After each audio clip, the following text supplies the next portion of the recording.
Hey everyone, welcome back to another episode of Spotify for Podcasters Masterclass. My name's Jordan and I work with creators every day to help improve their experience on Spotify and bring them even closer to their listeners. We created this series to help you unleash your full potential as a podcaster. So we're covering every step of your journey, from attracting and retaining listeners to exploring new formats like video and even using analytics to monitor your success.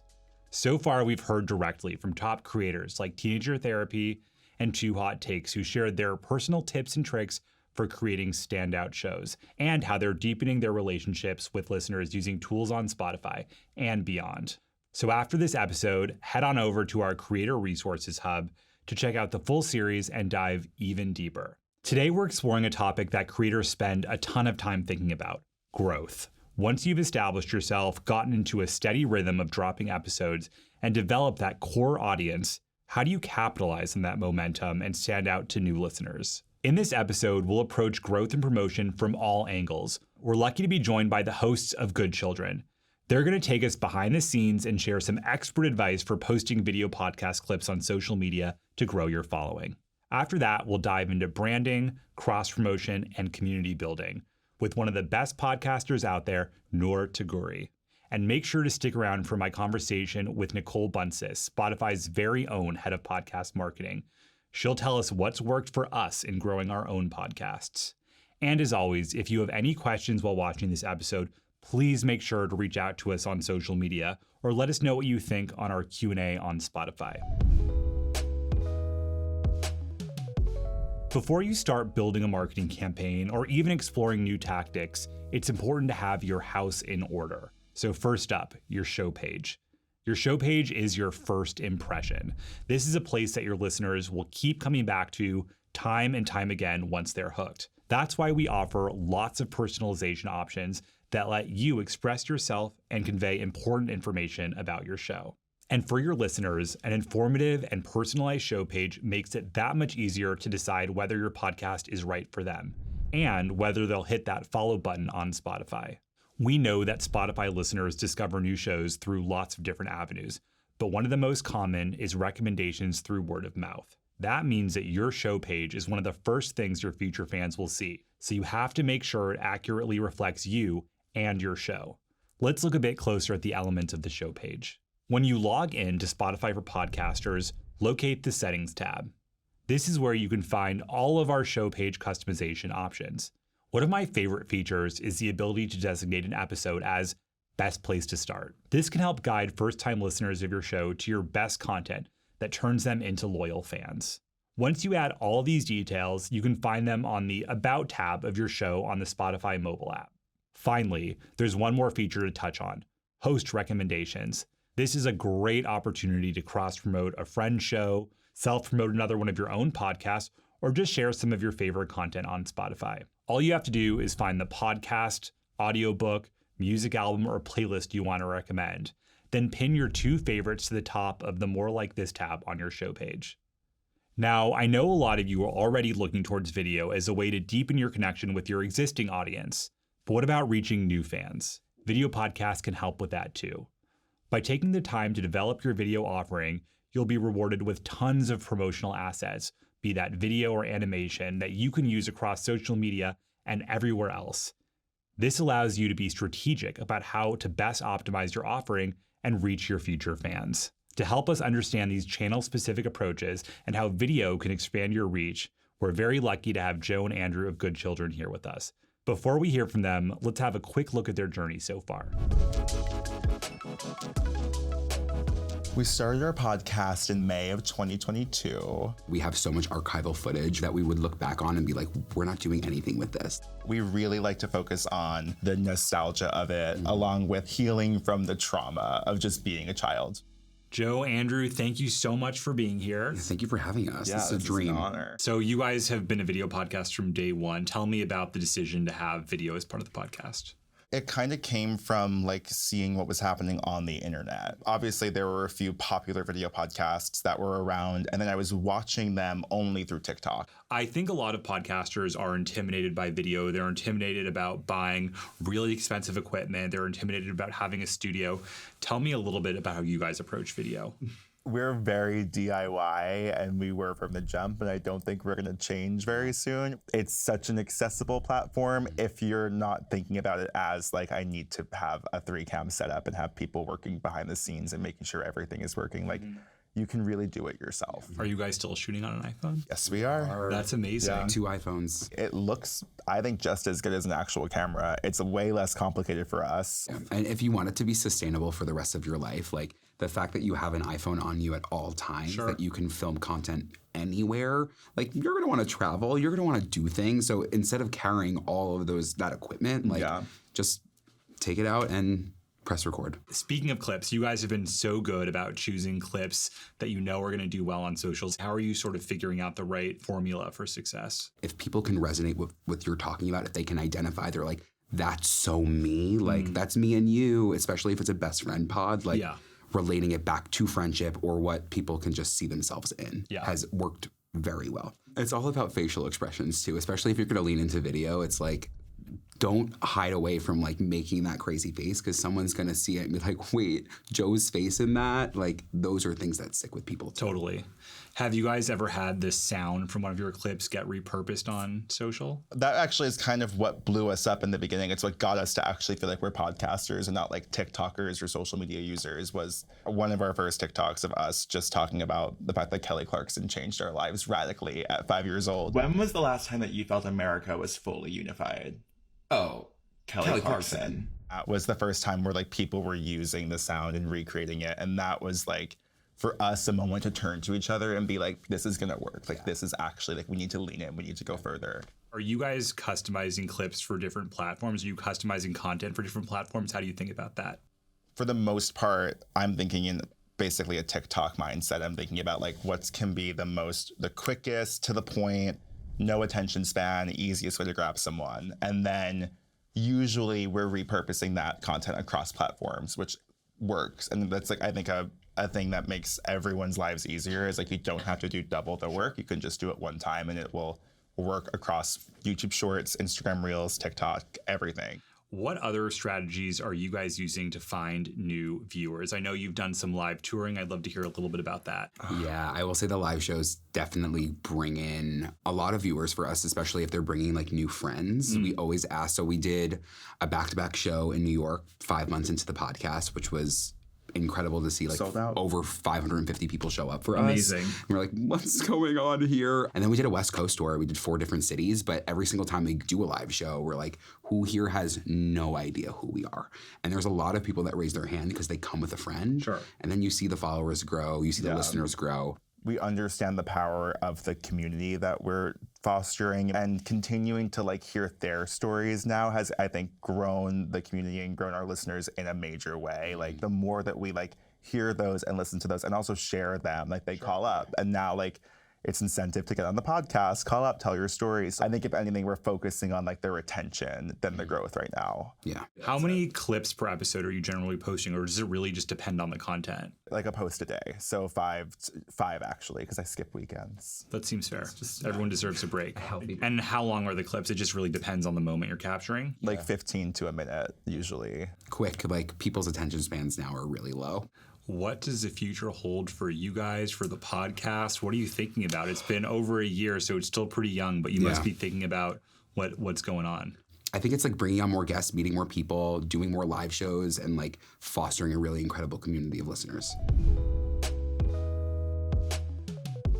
As we've seen, video is a super effective way to attract new podcast listeners in today's very visual world. But podcast promotion requires a 360-degree approach. So we're going to dive deep into some other innovative growth tactics you can try out. Noor Tagouri is first and foremost a storyteller. She's the founder of At Your Service Media and the creator and host of the shows Podcast Noor, Rep, and Sold in America. We are very lucky to have Noor with us today to shine a light on her unique perspective on podcast growth, community making, and how to broaden our own definitions of growth and success. For those not familiar with Noor, let's take a look at her background. I have a background in radio. I love audio storytelling. Creating theater of the mind was something that I always gravitated to. I've done several interview podcasts, from investigative to in-depth storytelling sessions. Thank you so much for being here. We're so happy to have you. Thank you so much for having me, Jordan. I'm so excited to be here. Every podcast starts out with 0 listeners. Totally. And yours did too, I'm sure. So what were some of the promotional strategies you used, on day 1 or week 1 or month 1 to really try to build momentum? We're very interactive with our community. So we do a lot of community sourcing. So when it comes to stories, sometimes I'll ask people who are some guests, who are some storytellers that you would like to see in this. And so we're sourcing from people. And one of the things my teammate Adam always talked about from the very beginning is treating your podcast page like your social media feed, so that whenever people do find it, they're going to have something for them, but they can also enjoy the experience as a whole. But it was about hosting virtual events, hosting dinners in person, where we're actually for my last investigation, we threw a huge dinner party that honored and announced the rep investigation and rep series. And I had never attended anything like it. And it was really important for us to get people in the energy of feeling what the series is going to feel like in person and in their bodies, so that when they go listen to it, it's even more transcendent. That's great. So what are the channels you're using to promote the podcast today? So a new one that we're using is Discord. Our community on Discord loves it. They share books and podcasts with each other anyway. Just finding different ways to curate experiences in person and virtually has been a huge part of it, especially post-pandemic. Have you guys ever used podcast trailers? Is that something that you work in? And tell us a little bit about your approach. Sometimes it's a montage of voices that you're going to hear on the season. Sometimes the trailer is actually a video, because I want to add a visual of the specific people whose stories we're going to be highlighting, so that it can accompany the podcast experience. Sometimes I'll do a podcast trailer that's actually just me talking, sharing my intention of why the season is going to feel this way, or what the conversations are going to be like, or where I'm at. So maybe a little bit of a shorter, what I call editor's note. But I think that it's really important because it also just highlights a break and a start, a stop and a finish. Is it a new season? Is it a new show? I think it gives important context to listeners that are sort of desperately trying to understand what any given show is going to be about. Totally. How about newsletters? Is that something you do? It seems like you guys do a lot to extend to your audience beyond just the podcast. Sometimes we'll send out just a newsletter about our new episode, and people really engage through that medium. You're going straight into someone's inbox. So even if you have a few thousand people on your newsletter, it's actually going to do, I think, sometimes a lot better than if you post on social. You've been very intentional about bringing on the right guests onto your podcast, being really thoughtful about who's coming. I have to imagine that those guests bring their audience and their fans to the show as well. Is that an element that you think about when you're deciding whom to have on? I love that you asked that, because I think there's a really big pressure for especially interview-based podcasts to bring on people who have really big followings so that they could potentially promote it. And we have a lot of episodes that have done really, really, really well, and the guest is unknown or doesn't really have a really big audience or following. And when we do have a really big guest who has a bigger following, we try to be really thoughtful with making sure that the interview and the conversation is something that they haven't had before. What I'm taking away is the most important thing is to create great content and trust that the content will speak for itself, and then find ways to draft off the momentum that you're creating based on the quality of the content that you're putting out. Yeah, I think the way I would say it is tell the story that you want to pass down to the next generation. Okay, so we've recently launched a couple new features that I'm really excited about, and it's all about giving creators new tools to guide their audience. And one of them is called Best Place to Start, where you can choose an episode and basically tell your audience where they should start. So I'd love to hear a little bit about how you think about telling your audience where should they start when they see all of the content that you have to offer.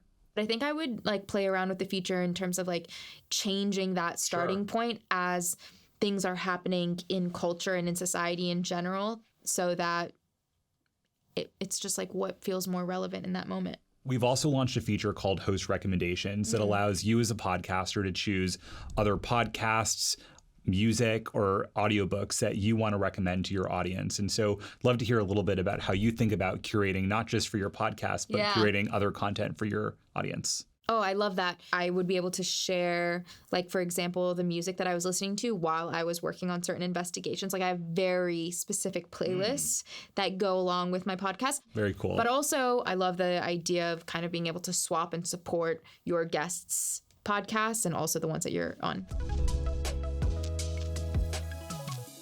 As we've heard, podcast growth and success can look very different depending on which creator you ask, and pursuing those goals can call for a variety of approaches. To help us round out this discussion, we're tapping one of our own experts. Joining me to talk more about growing your show and how to analyze and optimize it on Spotify is Nicole Buntsis.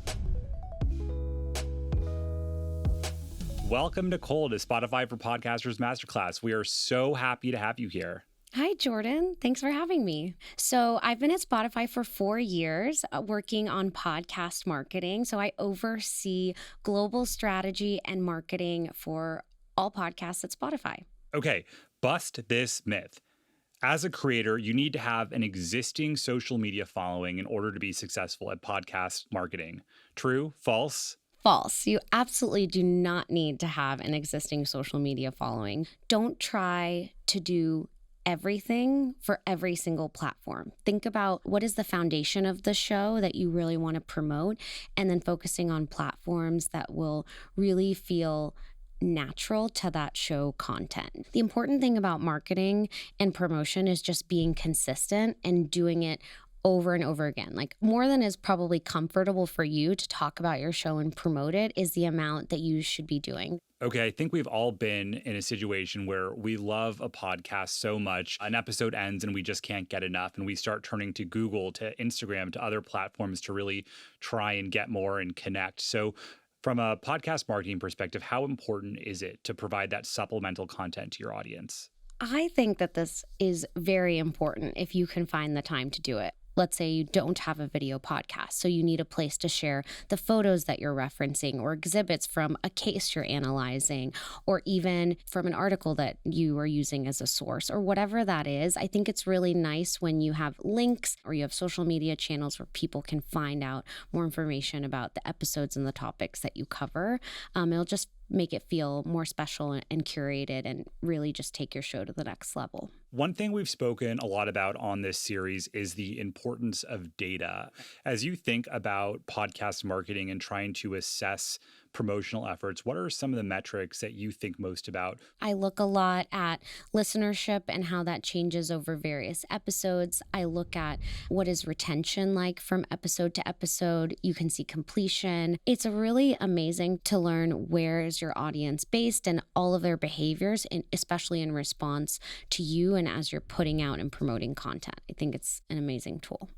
Can you talk us through some SEO best practices when it comes to putting together show and episode descriptions that really pop? That's a great question. So one of the celebrity interview shows that we work on sometimes brings in a wide range of guests, and we were experimenting with how different title formats would work. And one of the things that we learned was adding a little bit of specificity on what's actually covered in the episode made it more compelling for people to tune in. So rather than here's a guest interview with someone that may be doing the rounds and on other podcasts, it was this guest interview talking about these specific things. So that little bit of specificity without making the title too long helped engage listeners in a different way and also helped with discovery on our platform.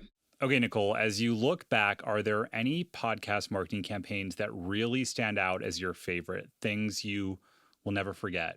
The thing that I really love doing when it comes to podcast marketing is connecting back to something that the creator is already really passionate about and already naturally doing. So a really nice example of that is live podcast events create a really good opportunity for us to make a marketing moment. Maybe it's creating a super simple photo booth at that event, or giving out like a really low-key piece of swag or some memory, even some stickers that people can take with them. People get so excited about physical things and even little mini experiences that they can document, and it really just makes for, a beautiful connection point for fans. Nicole, as you look back over the past 4 years, are there any marketing campaigns that stand out as being really highly successful? And if so, what made them so successful?